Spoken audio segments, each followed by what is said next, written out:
رسول اللہ صلی اللہ تعالی علیہ وسلم نے ارشاد فرمایا، اگر اللہ تمام آسمان والوں اور تمام زمین والوں کو عذاب دے تو وہ ان کو عذاب دے گا اور یہ اس کا ظلم نہیں ہوگا۔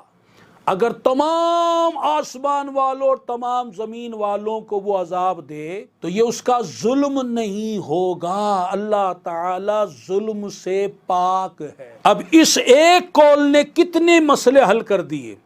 کہ یہ سارے آسمان و زمین والے عذاب میں مبتلا ہوں جب یہ ظلم نہیں،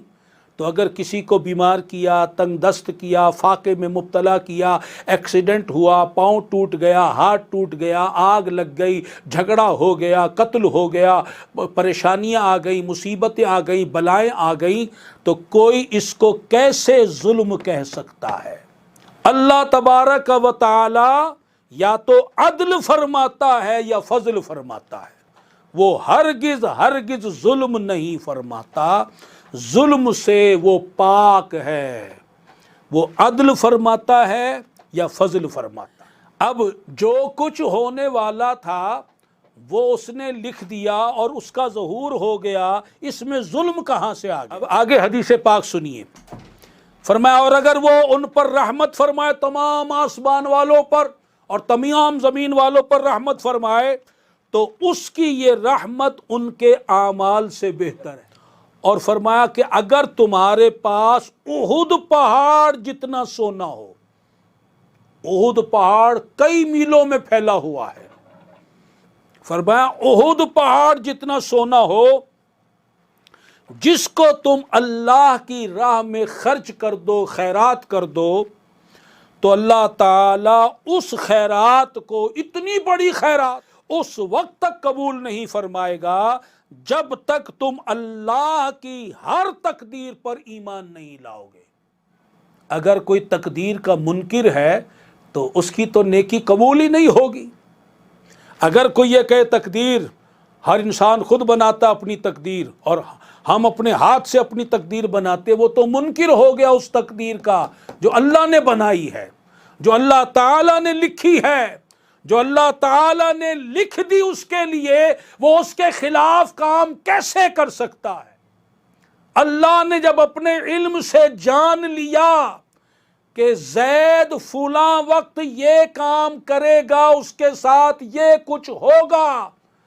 تو زید اس سے ہٹ کر کام کیسے کر سکتا ہے؟ ورنہ تو اللہ کے علم میں نقص ثابت ہوگا، اللہ کی معاذ اللہ جہالت ثابت ہوگی۔ نہیں، اللہ نے جو تقدیر لکھ دی ہے، اپنا علم لکھ دیا ہے، ہوگا وہی کچھ جو اللہ کے علم شریف میں ہے، اللہ کے علم ازلی میں ہے، اللہ کے علم کے مطابق ہی سب کچھ ہوگا۔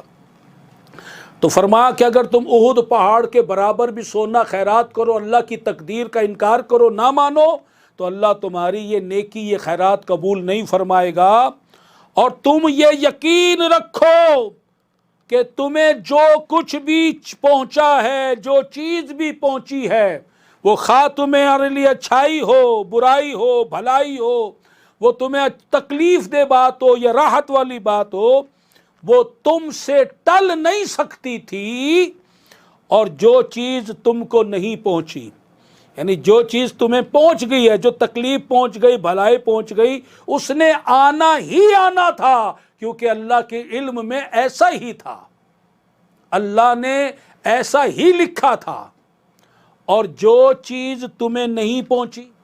جو چیز تم تک نہیں پہنچی، وہ کیوں نہیں پہنچی؟ کہ وہ تو تمہارے لیے آ ہی نہیں سکتی تھی، اللہ نے تمہاری تقدیر میں لکھ دیا تھا یہ چیز، یہ بیماری، یہ تکلیف اسے نہیں پہنچے گی، تو وہ نہیں پہنچی۔ اور پھر حدیث پاک کے آخری لفظ غور سے سنیں، رسول اللہ صلی اللہ علیہ وسلم نے فرمایا اور اگر تم اس عقیدہ کے علاوہ